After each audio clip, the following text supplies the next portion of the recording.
Good morning. You are locked in, and I'm your host, Algernon Cash. That's right. Every week I invite you here for a public affairs conversation about some of the top issues that may be happening right here in your own backyard, state, or across the country. And as always, I try to bring you a pretty educated guest and give you an opportunity to learn and ask questions and just share some really powerful information. And this week, got another great guest for you, Ian Pryor, who is a former Deputy Director of Public Affairs in the Department of Justice. He's also the former Communications Director for American Crossroads and the Senate Leadership Fund, and is currently a senior counsel and spokesperson for the Article 3 project, as well as the CEO of Headwaters Media. And I don't know how you have time to be here this morning, man. You wear a lot of hats. Morning, Yeah, how are you? I'm good, Algernon. Thanks for having me on. I appreciate you doing this, man. This is going to be a really good conversation. As you and I both know, the SCOTUS nomination is really dominating a lot of the headlines, whether it be our large screens or small screens. Everyone across the country is talking about it. And really wanted to try to get someone on with some intimate knowledge about what goes on in D.C. And good friend of mine, Judge Bob Numbers, who used to do a lot of work with the Federalist Society, recommended that we get in touch with you all. So I appreciate you and Mike Davis for responding and helping us out with this conversation. I guess to sort of kick it off, because we're here in Winston-Salem, North Carolina. You know, we're a little small town here in the South. We don't always know all the ins and outs and the backstage operations of what happens in Washington, D.C. I know there's a ton of groups up there that are working on a wide range of issues. Help my listeners understand what you all do at the Article 3 project. Sure. Well, look, the Article 3 project's mission is to, help confirm President Trump's judicial nominations, help defend them from attacks both during the confirmation process as well as after the confirmation process when they're actually judges. And, a few numbers to throw out there. The president currently sits at number 2 all time for confirming federal judges. I believe as of now, the number is 218 federal judges.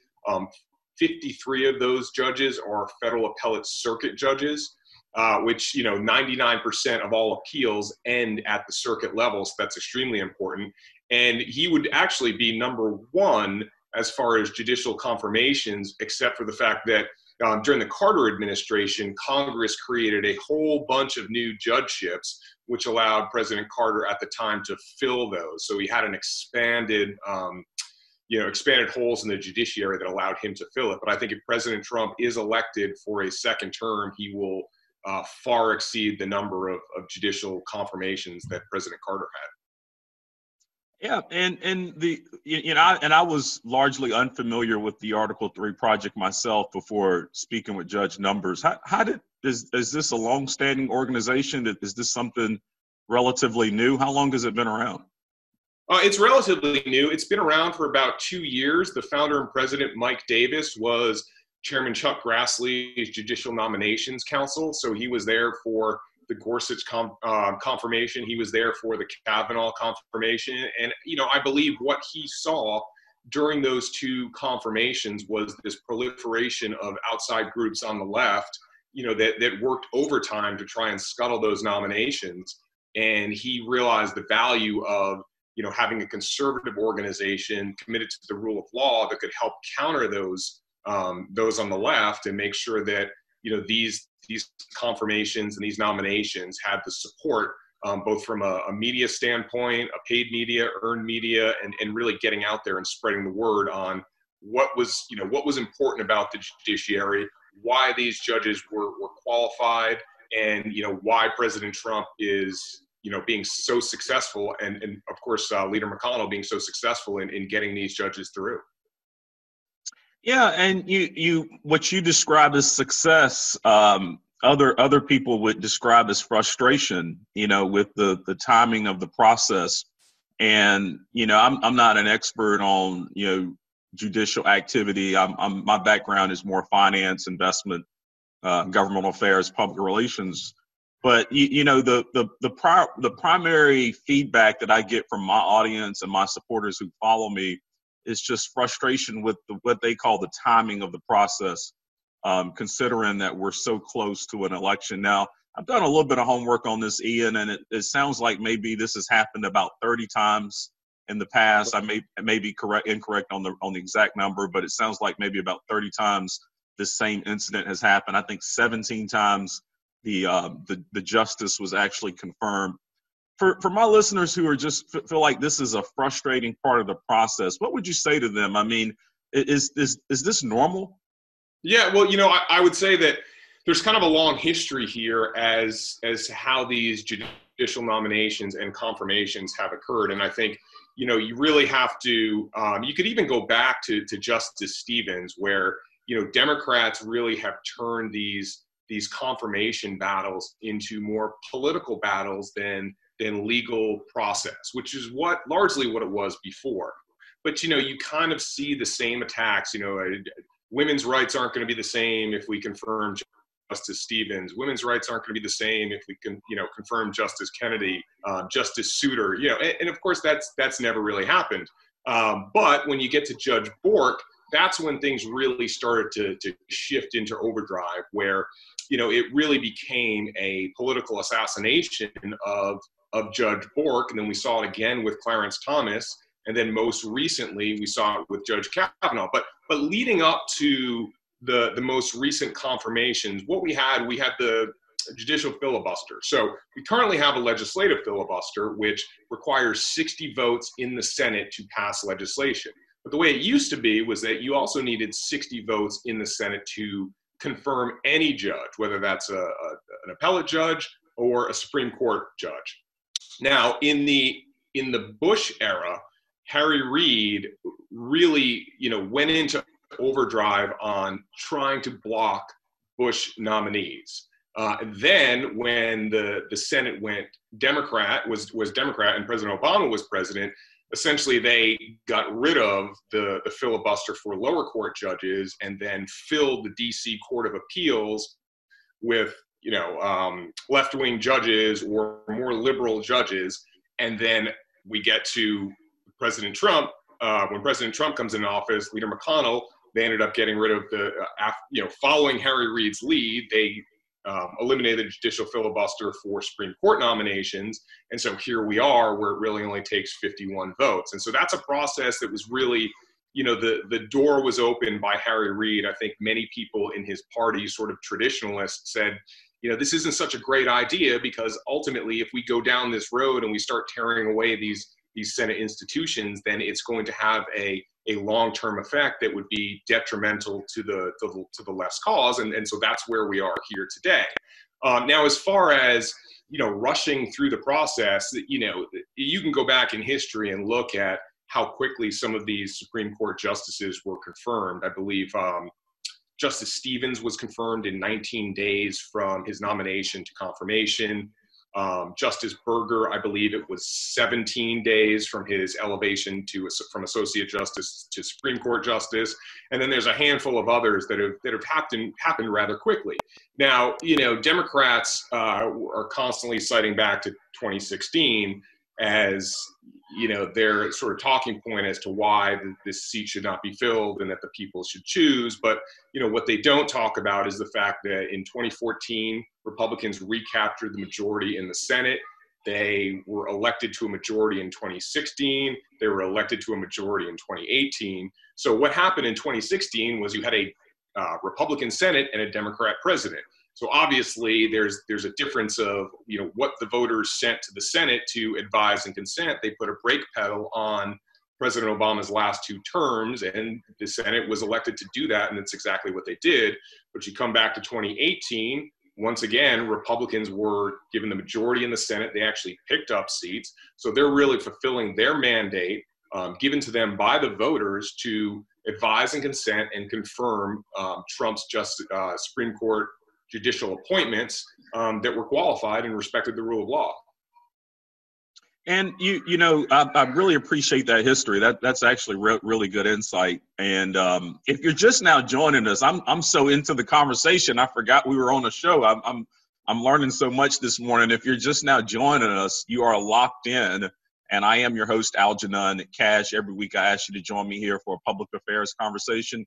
The other voice that you hear this morning is Ian Pryor, who is the senior counsel with the Article 3 Project, as well as CEO of Headwaters Media and a former deputy director of public affairs in the Department of Justice. This morning we are talking about the Supreme Court justice nomination and just learning a little bit more about the process that Judge Amy Coney Barret is currently going through. You just talked a little bit about how Senator Reid, when he was in the Senate, made some changes to the rules. To some degree, I think Republicans would argue that they are just responding to those changes. And now that Republicans are responding, it sounds like Democrats may want to change the rules again if they're successful in November. There's this debate going on around court packing, which means the Democratic Senate, if the Democrats were to win the Senate, they may want to enlarge the number of seats or increase the number of seats on the Supreme Court. What does your group feel about that? I mean, if Republicans are unsuccessful in November, they push this nomination through. The response from the other side of the aisle could be to add more seats to the Supreme Court. And I've even heard some people float the idea of maybe changing the terms from being a lifetime term to more of an 18-year term.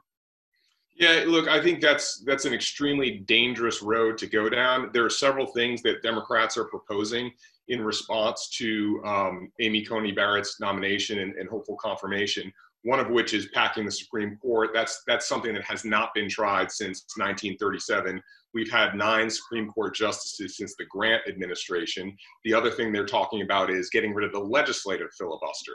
So if we get rid of the legislative filibuster, that means all you need is 51 votes in the Senate. And then the 2 other things they've been talking about are giving statehood to Washington, D.C. and Puerto Rico. By all accounts, that would lead to 4 additional senators, which would likely be Democrat, as well as several new House members, which would likely be Democrat. And then the final thing is lowering the voting age to 16, which would also make it more likely that Democrats would get votes than Republicans. So ultimately, what this all would mean is a complete shift in our structure of government, where Democrats would be able to pack the courts with justices that they prefer, that would rule their way for expansion of government. You'd have a Senate which would now have 4 additional Democrat senators, which would make it almost impossible for Republicans to really compete for the Senate again. And then you would have additional House seats, which would again further make it difficult, although not impossible, for Republicans to gain power in the House. So really what that would lead to is one-party rule in the United States of America, which I think everybody should be able to agree, at least certainly, reasonable minds, that is not a good thing. That would essentially disenfranchise half of the country from really being able to have their voices heard. So packing the Supreme Court is something that, should not happen. I think Franklin Roosevelt actually faced, extreme blowback from that, even within his own party. It's an institution that has stood strong in its current form for 150 years. And, the number of justices before 1868 or 69, it did shift back and forth based on this very concept of politicizing the positions on the Supreme Court. And ultimately, the country recognized that, look, this is not a good thing to be doing. We need to maintain the integrity of the Supreme Court. We should not be playing games with the numbers. We should not be playing games with, how we appoint Supreme Court justices. Supreme Court needs to be as independent as possible, and we need to keep the institution and its structure as it should be, which is with 9 Supreme Court justices. Well, I'll tell you, my daughter just turned 16 here in September, and it would be a nightmare if she and some of her friends could go vote. I don't know if that's quite the America that I'm ready to live. I love the idea of more people voting and participating in the franchise and open elections, that kind of thing. But I don't know if I'm ready for my 16-year-old daughter to be picking the leader of the free world here. Exactly. So that's interesting. I was watching the nomination hearings, and one point that I think Democrats continue to bring up was this influence from outside groups. Mm-hmm. And, I think largely they were talking about the Federalist Society. I'm very familiar with the Federalist Society. I actually got introduced to it by Judge Numbers when he was a lot more active with the group, and have spoken at several Federalist Society events. What is it that, again, from my listeners who are not as familiar with the inside baseball of Washington, D.C., help them understand the role that the Federalist Society may play in a Supreme Court nomination and then potentially even the confirmation hearing? Well, look, I think the Federalist Society is a large group of prominent lawyers throughout the country that are committed to the rule of law. So when they make recommendations, it's just like any other outside group that would say, look, these are some of the top lawyers in the country. These are some of the top judges in the country, the brightest minds in the country from a conservative rule of law point of view. I mean, that's really the nuts and bolts of it. I think, you can look on both sides, and just 2 days ago, there's a group on the left it's actually headed up by somebody who was the director of public affairs at the Department of Justice under Obama and Eric Holder. And, they put out a statement saying that Dianne Feinstein should step down. Shortly thereafter, NARAL, which is a pro-abortion outside group, also backed that up. So, the idea that outside groups somehow control, conservative judicial nominations that Senator Whitehouse was, putting forth in his speech, which was supposed to be questions, it's inaccurate to say that somehow the right has this big giant dark money network, and that the left is just, there's just these small people that are just trying to do the right thing. No, I mean, the left has millions and millions, if not billions of dollars going into all kinds of different things in Washington, from judges to elections to advocacy of any number of far left ideas. So I think it was a misrepresentation, certainly on Sheldon Whitehouse's part, but that's kind of his shtick. He gets up there and talks about big money in politics when he's also quite a recipient of their efforts. And I mean, is this routine that the Federalist Society would have some kind of influence over a Supreme Court justice nomination? I mean, this isn't, again, for my listeners, this isn't something new. I mean, they've been playing this role for decades, right? Yeah, I mean, look, that's right. That this is like I said, it's a group of some of the most prominent lawyers and judges in the United States. So if you're going to be picking, it's just like the American Bar Association on the left. I mean, you're going to have outside groups with membership with some of the brightest minds on either side that have their philosophies. So I think to sort of say that the Federalist Society is some kind of, secret society that's nominating and confirming judges, really couldn't be farther from the truth. I think it's an organization that brings together some of the brightest minds in the legal world. Well, the Senate Judiciary Committee did wrap up their hearings this past week. And I didn't watch all 4 days. I think I watched maybe a day and a half. And from an outsider looking in, it seems like Judge Amy Coney Barret is a great choice. I mean, very professional, smart lady, independent thinker, which is all qualities that I think we would want on the Supreme Court. And I mean, barring any kind of unforeseen circumstances, unless she's living a secret life that none of us are aware of right now, it sounds like they will go ahead and move her nomination to the Senate floor this upcoming week. And it also sounds like a majority of the senators, especially from the Republican side, have already indicated that they plan to vote for her. So again, barring any unforeseen circumstances, she may be Justice Barrett here in the next couple of weeks. What do you think the impact to the court will be? I mean, this will be the first time that conservatives have a large majority on the Supreme Court in decades. What do you think that impact to the court and to the American people will be?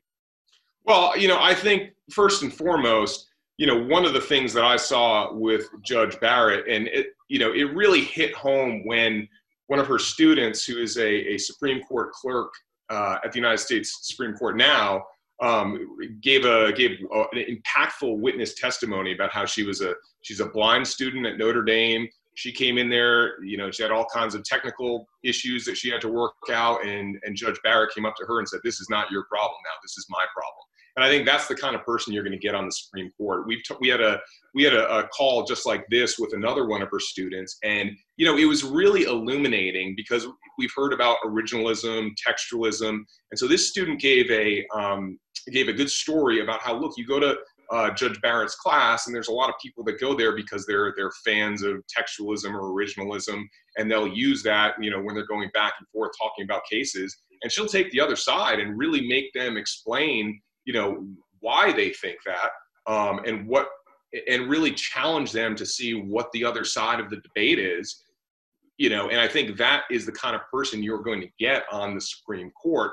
I think she is an originalist, she's a textualist, but that does not mean, as she told Senator Coons, that she's just going to sit there and say, well, what did Justice Scalia say on this? Or, what does Justice Gorsuch say on this? She's her own mind. She's somebody that recognizes that each individual case presents a different set of circumstances that need to be evaluated and looked at with the text of the legislation at issue and the text of the Constitution and the intent of both the founders and the legislators. So I think you're going to get somebody that is open-minded, that is originalist, that looks to the text, but I don't think she's at all going to go in there with any kind of preconceived notions on how a case should turn out, despite the fact that I think Democrats were really trying to push that. And I think she wisely demurred where it could be a case in controversy before the Supreme Court, because I don't think she has her mind made up on anything that's not currently before her. She has to look at the case in controversy in front of the Supreme Court, and she'll make her decision.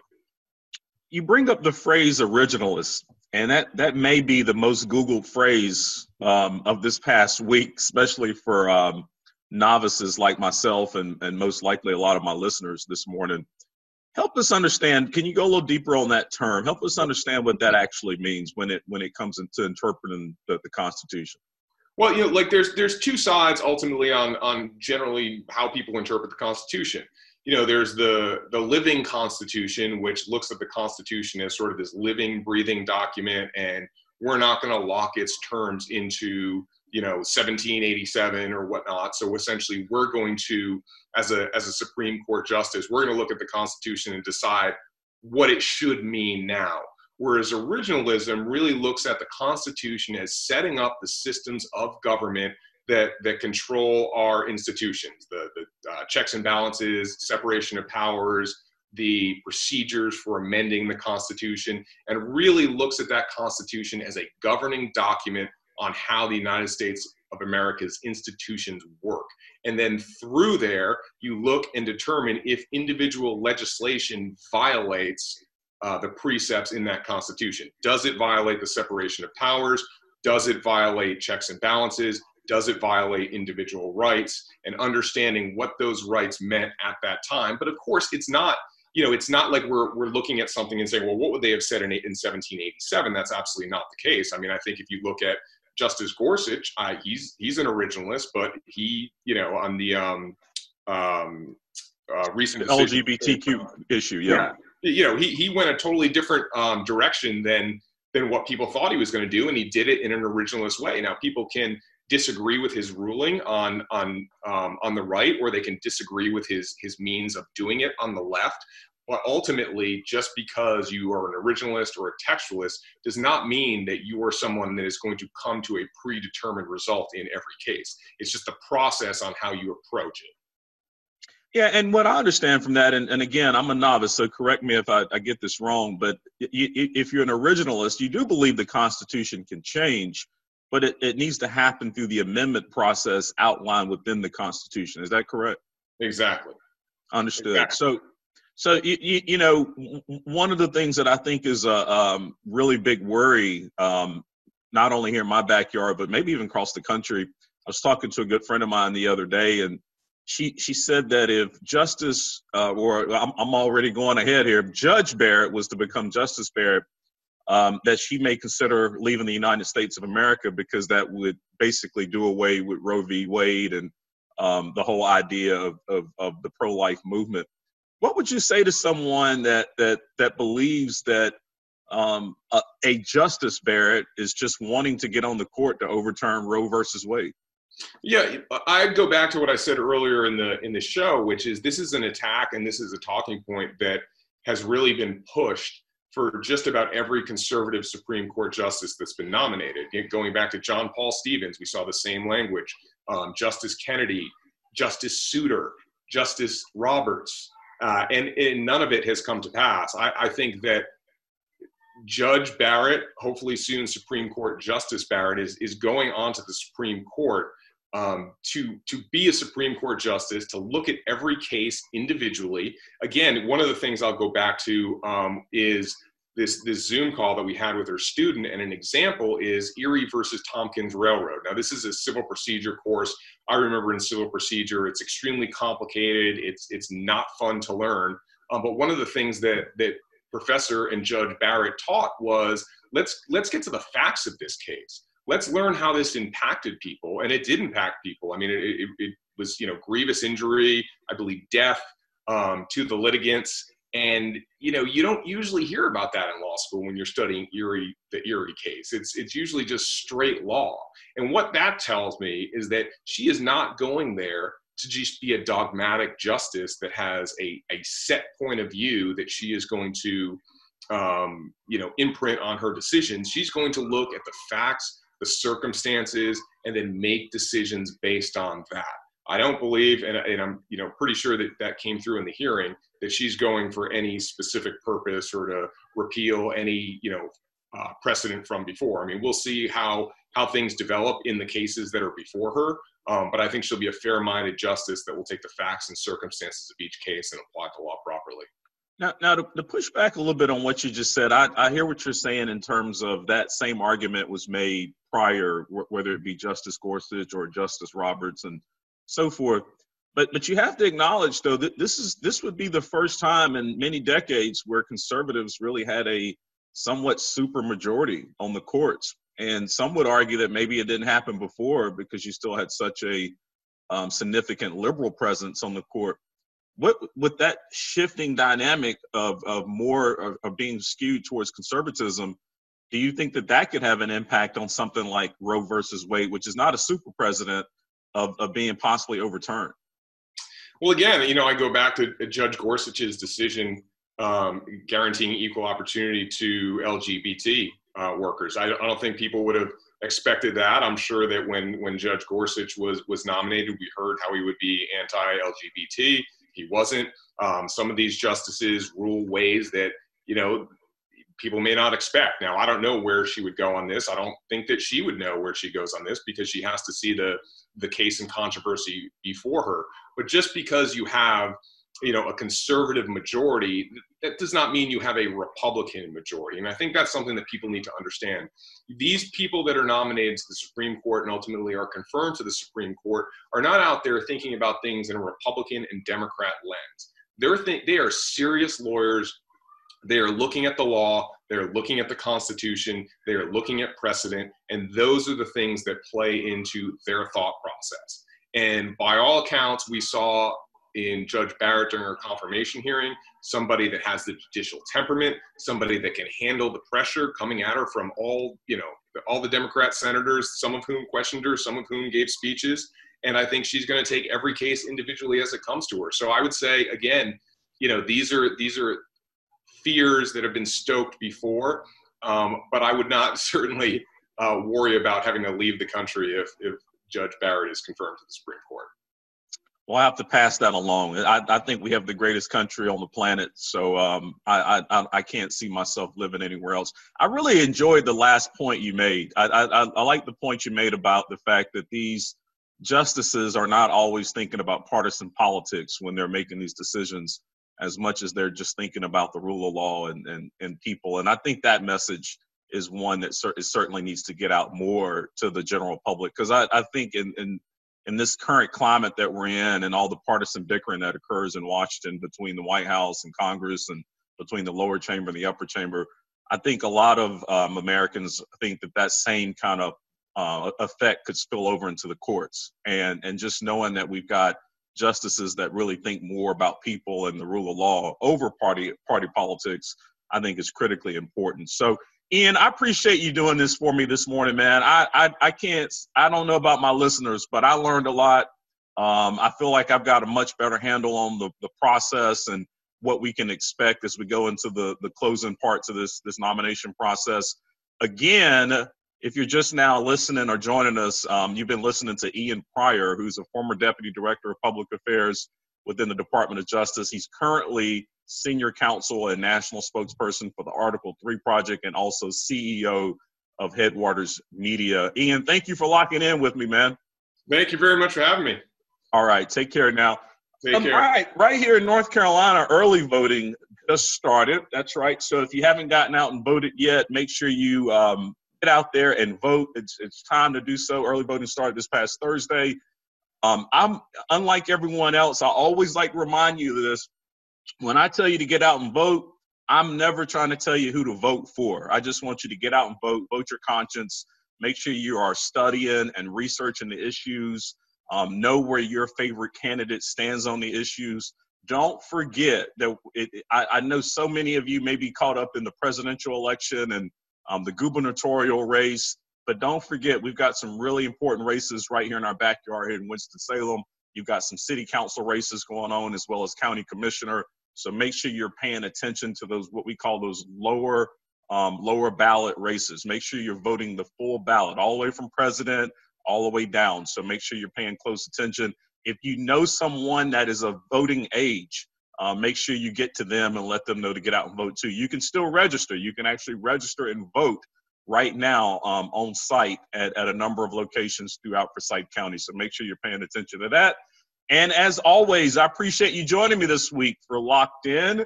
I'll be back next week. You can always go check out the show on my Facebook page. Follow me on Twitter. Go find me on Instagram. I'm always sharing a lot of great information throughout the week. Y'all stay locked in.